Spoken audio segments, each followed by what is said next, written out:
Please be joined on the Rich Eisen Combine Special by the American Athletic Conference Offensive Player of the Year, man who holds scores of records at the University of Central Florida, Blake Bortles. Good to see you. Thanks for having me. You bet. So a lot of people are throwing the term around first overall pick in regards to you, Blake. How does that hit you? Very surreal. You know, an honor that is, you know, the guys in previous years that have gone #1, you know, there's one of those guys each year. And I think it's such a special honor, and it's something that I'm definitely striving for, just like many other guys out there are. Well, you've heard how people are connecting the dots, right? Yeah. I mean, George O'Leary's your coach. Mm-hmm. He's a mentor to Bill O'Brien, who's, if I may say so, tail you kicked.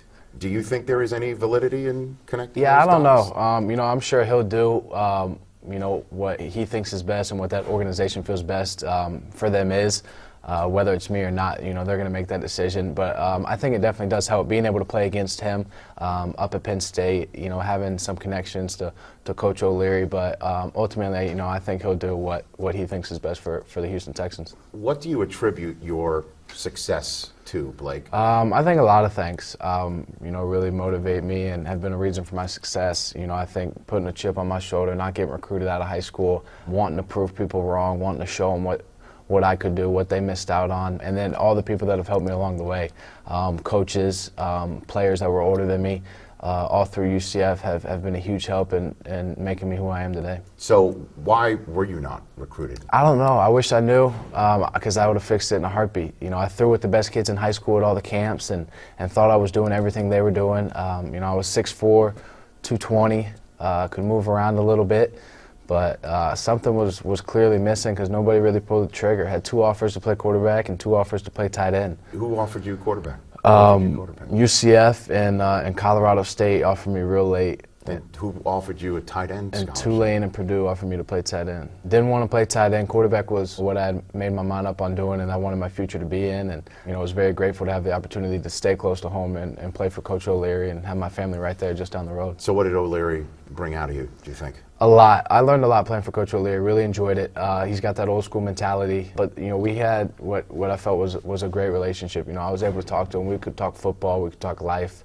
And really learned a lot from playing under him and enjoyed every second of it. So who from the next level have you leaned on? Just former players up to this point that have gone through this process already. Guys like Bruce Miller and Latavius Murray, had the chance to talk to Brandon Marshall and Mike Sims-Walker and guys like that. Have you spoken to Culpepper at all?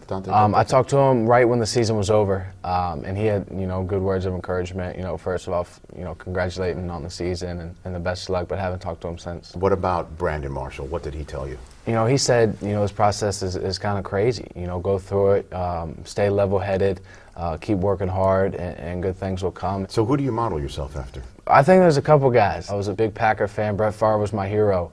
So I think the toughness and passion that he played the game with is something that I tried to take from him. Physically, I'd say Ben Roethlisberger and Andrew Luck, big athletic guys that can move the pocket, can extend plays and make off-platform throws. And then mentally, of course, Tom Brady and Peyton Manning, the 2 best guys in the world at doing what they do, controlling the tempo, controlling the game, controlling the defense. So good at running no-huddle offenses and being successful. So that's one day, you know, definitely what I want to do and believe I can do. If the Houston Texans do take a look at you and consider you, how confident are you that you can go in September for a franchise like the Houston Texans and succeed? There's not a doubt in my mind, and there's no question I need help, need coaching.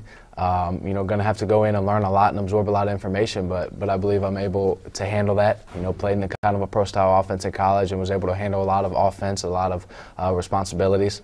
So I definitely believe that I can do that with a lot of help and a lot of learning and dedication, which is something I'm definitely going to put into it.